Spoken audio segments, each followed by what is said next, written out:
Donc la partie qu'on va traiter, quand vous constatez à partir du titre, les lois de la mécanique et ses utiles. La mécanique.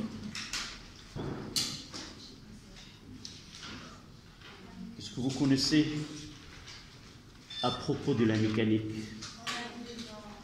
Vous avez déjà étudié en première année, même en tronc commun. D'abord, on parle des lois.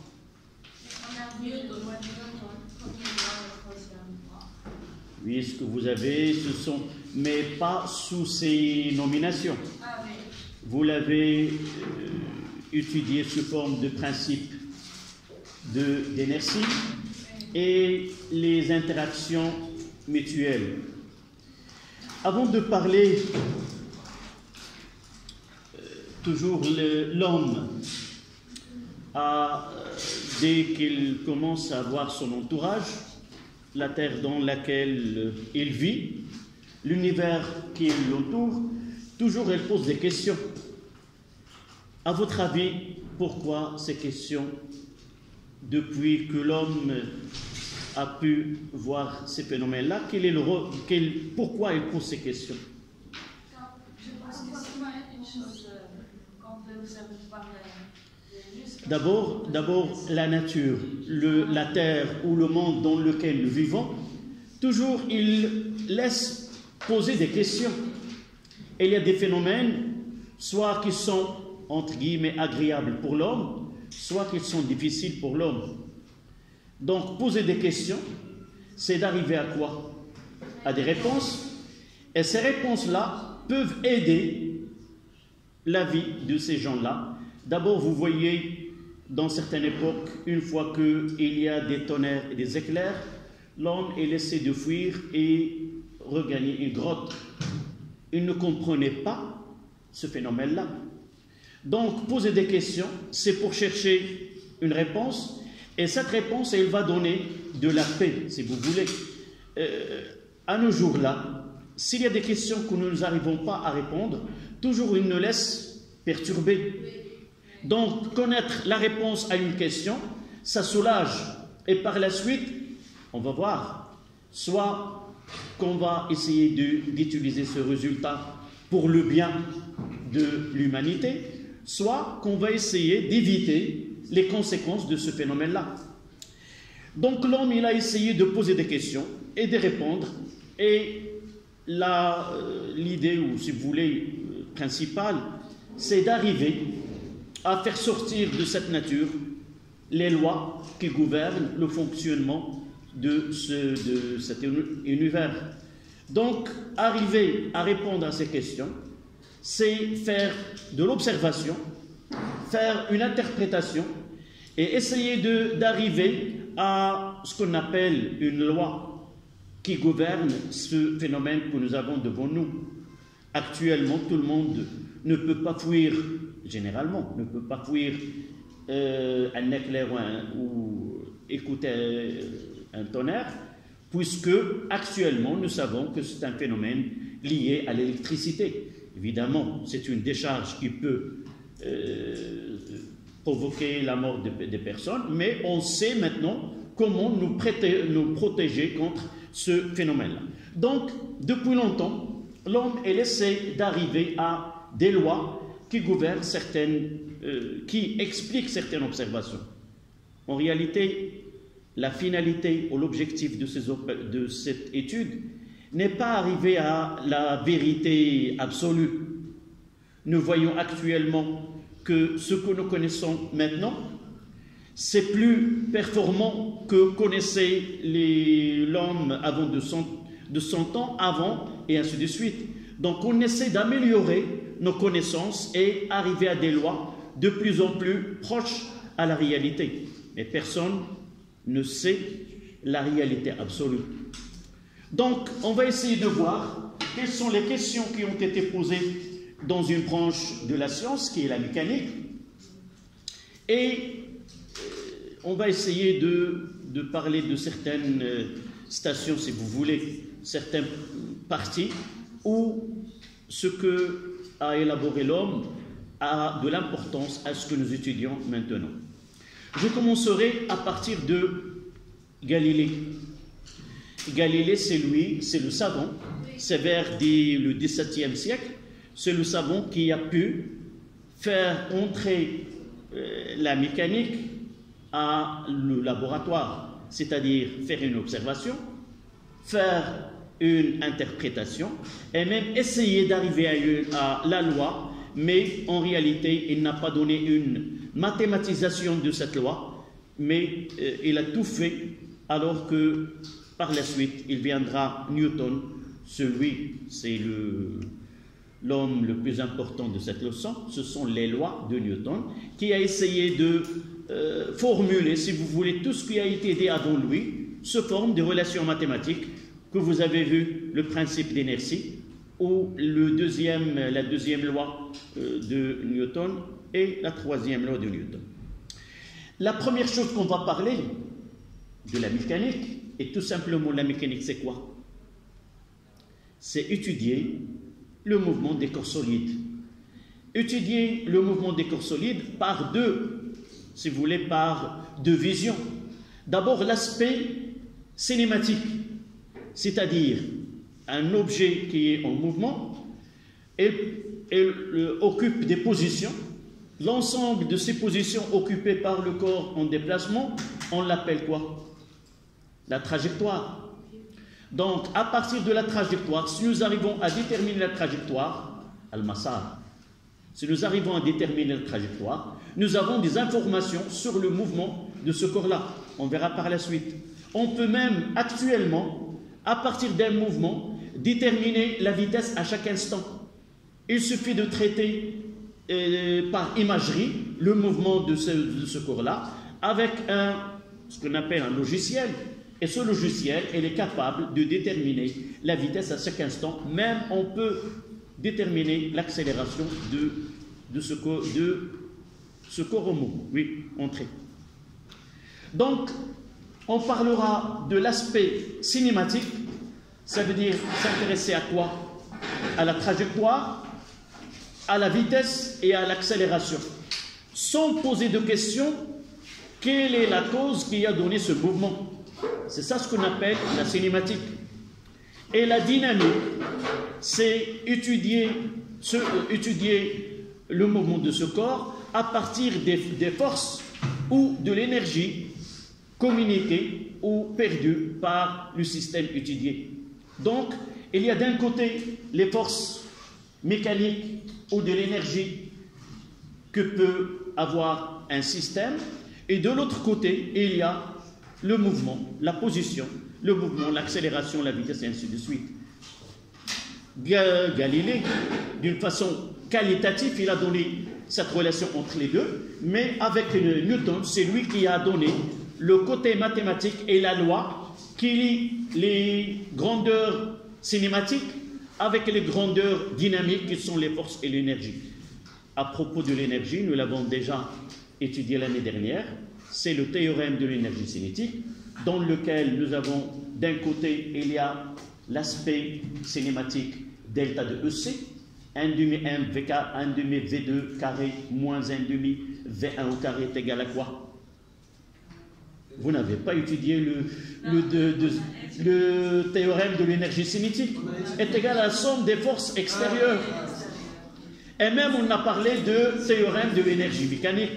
Donc là, on essaie de lier les grandeurs énergétiques avec les grandeurs dynamiques qui sont la force. Le même théorème, c'est rare qu'on va le traiter, mais on va essayer d'utiliser entre les grandeurs cinématiques et les grandeurs dynamiques qui sont les forces. On commencera par le premier paragraphe, ce qu'on appelle les référentiels et repères. Pourquoi on doit d'abord avoir un référentiel ou un repère pour étudier le mouvement d'un corps? Mademoiselle, rappelle-moi ton prénom. Laïla. Toujours lorsque je vois de ce côté-là, tu es en train de me parler. Quelle est la question que je viens de poser? Quand on utilise un repère de Oui. référence, Pourquoi on est obligé de choisir un référentiel ou un référentiel et un repère pour étudier le mouvement? Tout simplement, je pose la question. Oui. est toujours en mouvement. C'est difficile. Je pose. Essayez de me répondre à cette question. Est-ce que je suis à ce moment-là en mouvement? Est-ce que Par rapport, oui. je dois compléter par rapport à quelle référence? Actuellement, je suis en mouvement de rotation autour d'un axe fictif qui passe par le pôle nord et le pôle sud. Je suis lié à la Terre, et la Terre, elle est en mouvement de rotation uniforme qui réalise une période, on va le revoir par la suite, qui est égale, T est égale à 24 heures, presque. Donc, par rapport à un référentiel donné, je suis en mouvement. Mais vous me dites, je suis en repos par rapport au tableau, par rapport au laboratoire. C'est-à-dire, vous avez ici un référentiel qui est lié à la Terre. Et même si nous parlons, si je prends un référentiel lié à la Terre, il y a un autre mouvement qui est autour du Soleil. Et même si je prends un référentiel qui est lié au centre du Soleil, on aura aussi notre système solaire. Elle est en mouvement presque de 700 km en une seconde vers le grand attracteur. Tout, donc, ce qu'on appelle Al-Jadib Al-A'dam. Le grand attracteur, c'est une région où il y a une anomalie de la gravitation et tous les systèmes, les masses, prennent une accélération vers ce point-là. Et c'est là où tous les mouvements vont, tous les corps, tous les systèmes, tous les astres vont vers cette direction-là. Ça dépend de quel côté, soit de 700 km par seconde ou moins 700 km par seconde, ça dépend de quel côté on fait ce mouvement. Donc, qu'est-ce qu'il a dit? Et de là, on parlera de Galilée dans les référentiels galiléens. Qu'est-ce qu'il a dit, Galilée? Si un observateur, si un homme est dans un navire, et cet navire il est en mouvement rectiligne uniforme, dans une mer qui est calme, et toutes les fenêtres sont fermées, cet homme-là, il est incapable de nous dire si le navire est en mouvement ou en repos. Il ne va pas différencier s'il est dans le quai d'un port ou s'il est en plein mer. Ça veut dire que le mouvement n'a pas de sens sans qu'on détermine le corps de référence ou un référentiel. C'est quoi un référentiel? Al-Jism al-Marji'i. Un référentiel, c'est un corps qu'on peut choisir et ce corps-là sera comme une référence au déplacement. On va essayer d'associer à ce corps de référence un repère. Donc, un corps solide, c'est un référentiel. On lui associe un repère avec les trois axes et une base OIJK. Ça, c'est un repère qui est cartésien. Et à partir de là, on peut dire est-ce que ce corps-là, il est en mouvement par rapport à ce référentiel ou non? Oui. Le corps de référentiel, est-ce qu'il faut être immobile toujours? Non. Lorsque tu parles de mouvement d'un corps, tu dis ce corps il est en mouvement par rapport à quoi? Et lorsqu'on fait une étude en mécanique, on doit au début choisir un référentiel et un repère. Sauf que, et c'est ça ce qu'on va parler par la suite, sauf que en physique et en sciences, nous avons des réalités, entre guillemets. C'est-à-dire, nous avons des lois. Et ces lois doivent être vérifiées. Mais le choix de ces référentiels peut nuire ces lois. C'est-à-dire, dans certains choix, ces lois ne sont plus vérifiées. Et c'est pour cela, on parlera par la suite que les lois de la physique doivent être traitées dans des référentiels ou des repères qui ont bien définis, qu'on va les appeler des référentiels ou des repères qui sont galiléens. On parlera pourquoi galiléen lorsqu'on parlera du premier loi de Newton ou le principe d'inertie. Donc la première partie, en chiffres romains, référentiel et repères. Les référentiels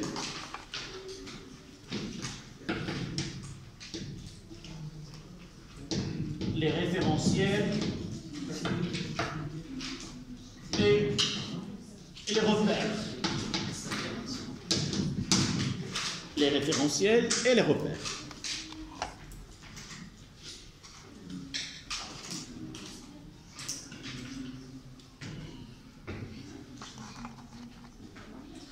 Donc, 1.1, les référentiels.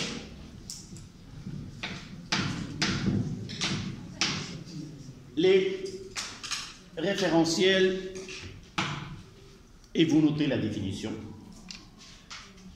On appelle un référentiel, l'Arabia al-Jism al-Marji'i,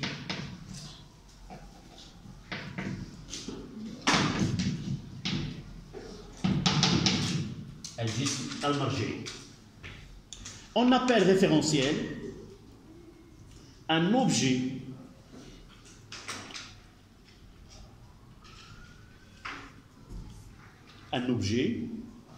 par rapport auquel on étudie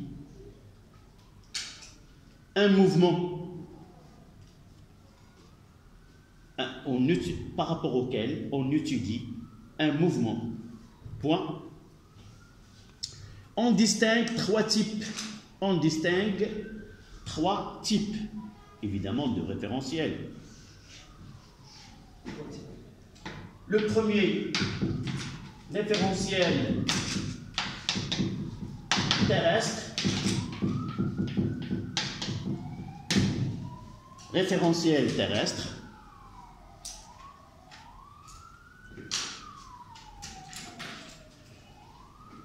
C'est quoi? C'est, par exemple, un objet qui est lié à la Terre. Par exemple, ici, le laboratoire, on peut considérer que le laboratoire, c'est un corps de référence et on va lui associer par la suite un repère lorsqu'on parlera de repère. Donc, le solide de référence est un objet. Le solide de référence, référentiel terrestre. 2 points. Le solide de référence est un objet fixe à la surface de la Terre. Le solide de référence est un solide, c'est un objet, le solide de référence est un objet fixe à la surface de la Terre. On va faire un petit schéma ici. Donc on peut choisir là le sol et là une voiture.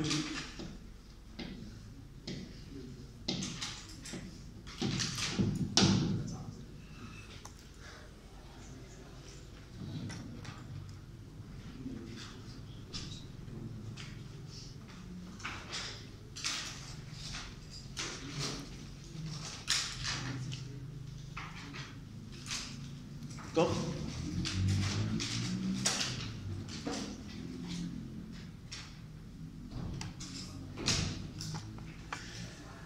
Deuxième référence, géocentrique. Référentiel géocentrique.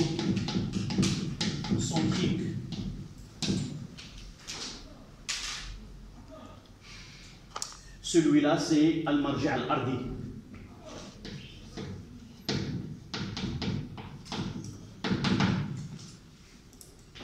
Celui-là, Jio, ça veut dire quoi? C'est la terre. Centrique, al-marji', al-markazi, al-ardi.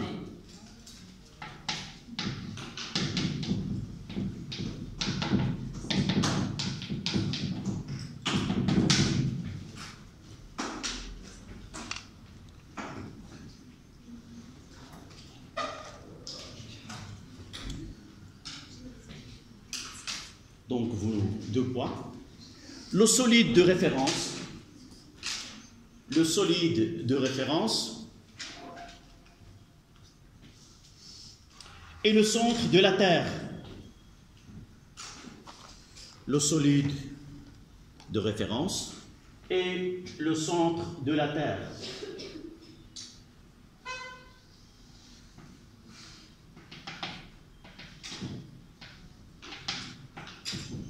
Et là, c'est O, qu'on va parler par la suite de, on doit associer un repère. Donc là, le repère associé, là c'est Z, là c'est X et là c'est Y. On utilisera la base I, là c'est J et là c'est K. Et vous voyez dans ce cas-là, la rotation de la Terre autour d'elle-même n'affectera pas cette étude. D'accord? Même celui-là, on va l'étudier par la suite pour le premier. Revenons au premier. Elle est valable pour quelle étude? Uniquement pour les mouvements qui s'effectuent à la surface de la Terre et ne demandent pas un temps très grand. Par exemple, au tronc commun, lorsque le prof a essayé d'étudier le mouvement d'un cavalier sur un banc à coussin d'air, donc en choisissant le repère lié au laboratoire, lié au banc, et le mouvement ne demande que quelques secondes, et par la suite, c'est un très bon référentiel choisi pour ce mouvement. Mais tant que si le temps demandé est très grand, ce référentiel n'est pas valable. Celui-là, on va essayer de l'utiliser par la suite pour le mouvement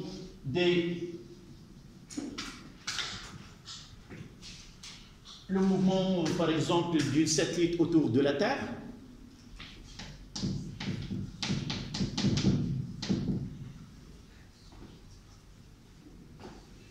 D'accord? On verra celui-là par la suite. Étudier le mouvement des satellites autour de la Terre.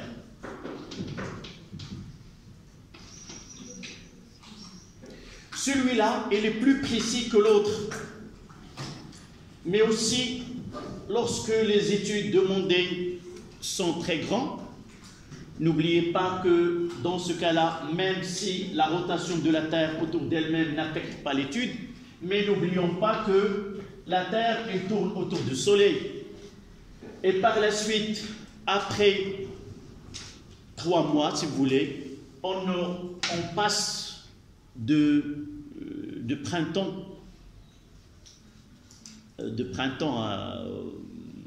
à l'été, et ainsi de suite. Après ces mois, oui, on est au printemps maintenant. Nous attendons l'été. Et juste, alors, pour des durées qui sont très grandes, ce corps référentiel n'est pas utilisé. Le dernier, c'est le troisième, référentiel héliocentrique.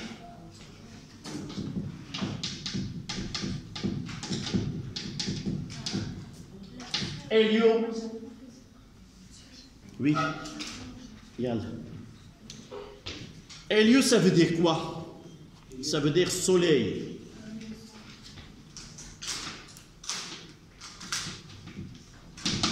En arabe, الجسم المرجعي شنو هو؟ المركزي الشمسي. نعم.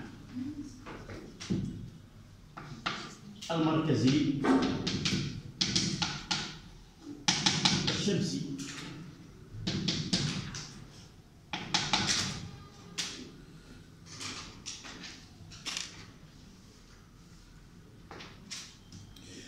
Là, ce référentiel-là, le centre de l'objet de référence est le centre du Soleil.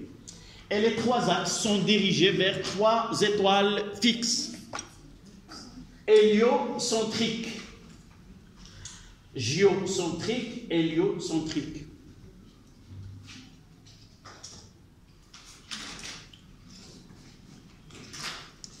À la ligne, pour ce référentiel-là, on va l'étudier dans les lois de Kepler. Elle est adaptée, celui-là, le référentiel héliocentrique, elle est adaptée à l'étude des astres, elle est adaptée à l'étude des astres en orbite autour du Soleil. En orbite, elle est adaptée à l'étude des astres en orbite autour du Soleil. هذا المعلم المركزي الشمسي أو الجسم المرجعي. On parlera par la suite de le repère héliocentrique et le repère géocentrique. هذا المعلم هذا يخص دراسة الكواكب حول الشمس. On passe à 1-2, les repères.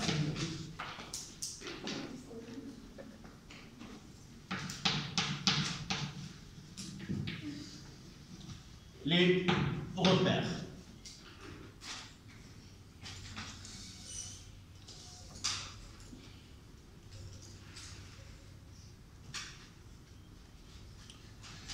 Donc là,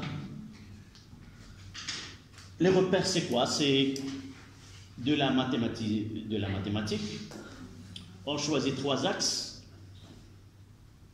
Généralement, ces trois axes sont perpendiculaires, 2 à 2. Et on associe une base. Si on parle d'un repère cartésien, on aura une base IJK. On peut dire que ce repère orthonormé direct, orthonormé, ortho ça veut dire que les axes sont perpendiculaires. Normé ça veut dire quoi? Que les normes des vecteurs unitaires de la base est égale à 1. Et direct, ça veut dire qu'il y a une relation, on parlera lorsqu'on étudiera le mouvement d'une charge électrique dans un champ magnétique, et on reviendra à cette notion qui est directe. Donc, vous notez la définition. Pour les mouvements dans l'espace,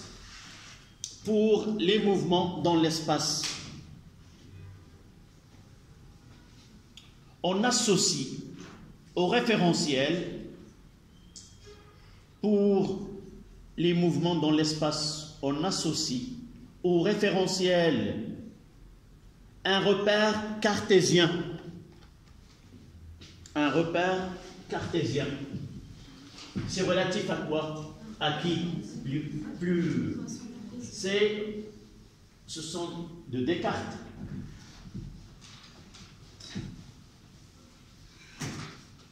Un repère cartésien, OIJK. Là, c'est la base.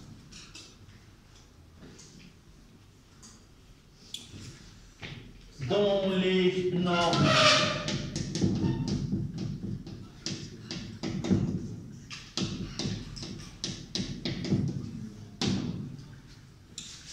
et les trois axes sont, on va le tracer tout à l'heure.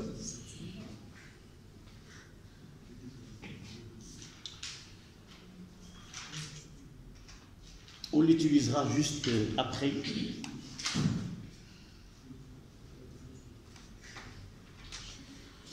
Ça dépend de la nature du mouvement. Si le mouvement est rectiligne, c'est-à-dire s'effectue sur un axe, nous n'avons pas besoin de choisir les trois axes. Ou si le mouvement est plan, on va utiliser que 2 OIJ ou autre.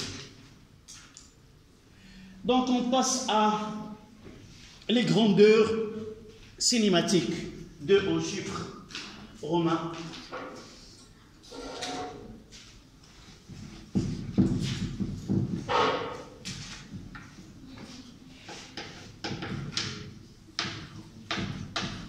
Les grandeurs cinématiques.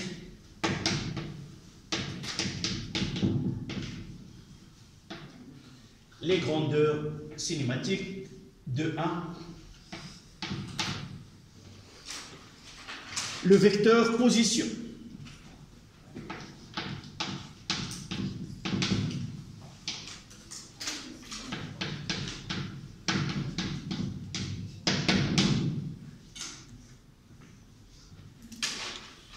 Nous avons déjà parlé de la cinématique. C'est quoi?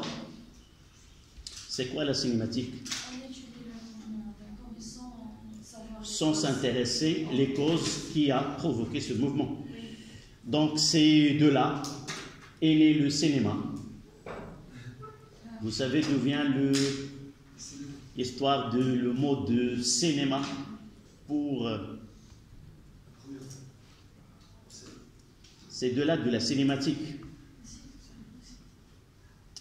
Le cinéma est né à partir, nous avons déjà dit que l'homme est laissé de poser des questions et de répondre.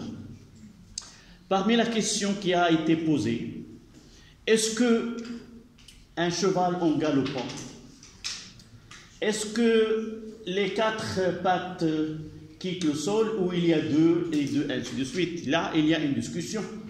Est-ce qu'il arrive un instant où les 4 pattes ne sont pas sur terre?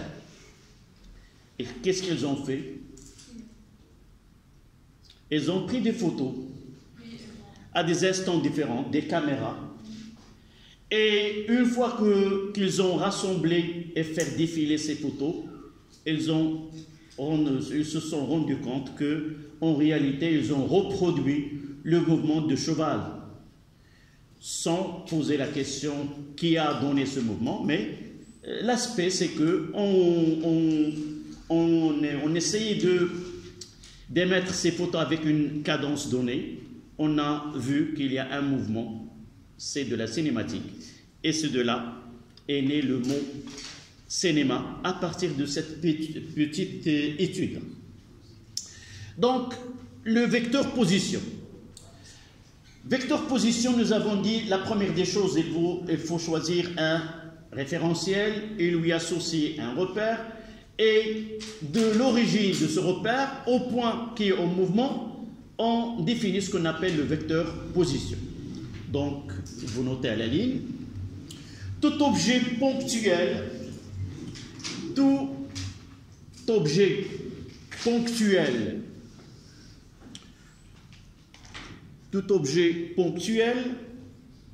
on va le noter nous G, et c'est le point le plus important dans notre étude, c'est le centre de gravité d'un corps en mouvement, et toutes les lois qu'on va essayer, généralement les deux, sont liées à ce point qui est le centre de gravité. Tout objet ponctuel G dans l'espace est repéré, tout objet G, ponctuel G, dans l'espace est repéré par 3 coordonnées X, Y, Z, en fonction du temps T.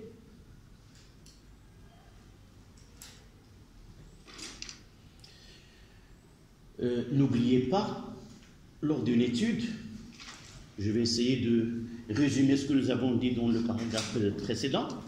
Dans une étude, on est obligé de choisir un solide de référence, un repère OIJK et une horloge.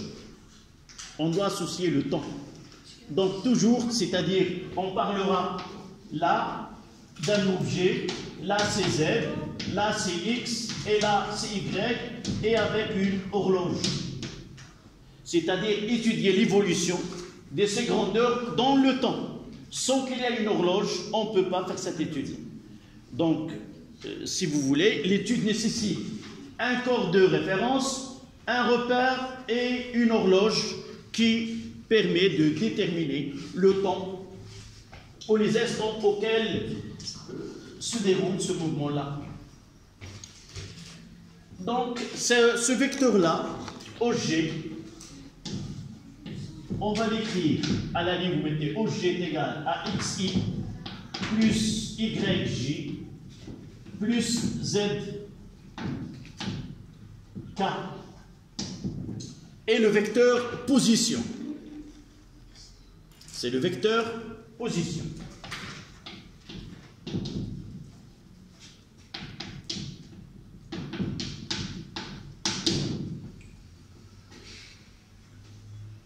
Dans lesquels ce x là, c'est une fonction de temps, et même y est égal à g de t, et z est égal à h, c'est une fonction de temps. Ça veut dire quoi, ce côté mathématique là que j'écris? Tout simplement, si j'arrive à faire un tableau dans lequel il y a x et t, xi et ti, sûrement j'arriverai à élaborer une relation mathématique entre x et t. C'est pour cela que j'écris que x, c'est une fonction de temps. Ce que vous avez fait, si je me rappelle bien, en tronc commun, on donne un tableau et à partir de là, je peux représenter x en fonction de temps et je trouverai une droite par exemple. Ce droite-là, x est égal à a fois t ou a fois t plus b, ça dépend des données, et par la suite, donc, c'est une fonction de temps. Pour nous, on ne va pas voir le côté mathématique, mais on va donner un nom. Ce x et y et z qui sont des fonctions de temps, on va les appeler les équations horaires du mouvement. La équation horaire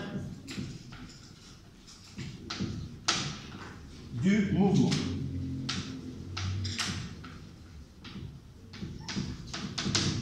Équation horaire du mouvement de G.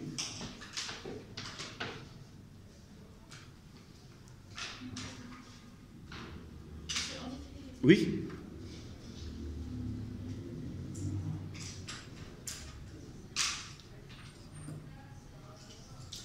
N'oubliez pas que si je veux la norme de OG,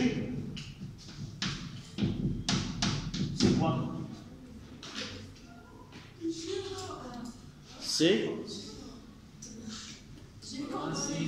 C'est très bien, c'est la racine carrée de x au carré plus y au carré plus z au carré.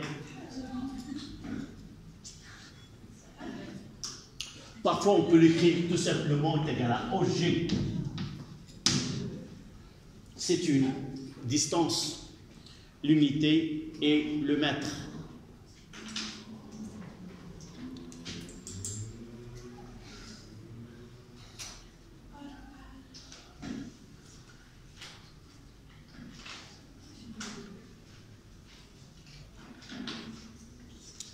Ajoutons aussi que la courbe décrite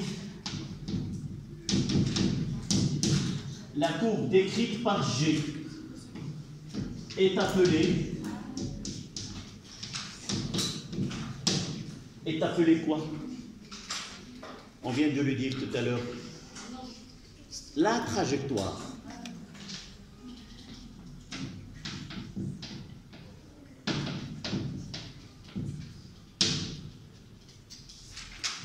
En arabe, c'est al-masa.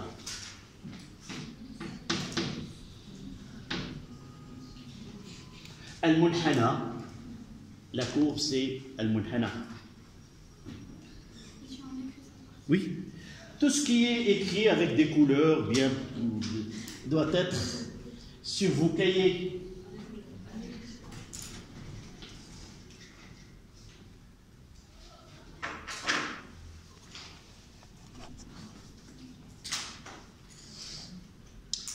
Je donnerai un exemple pour bien... Un exemple.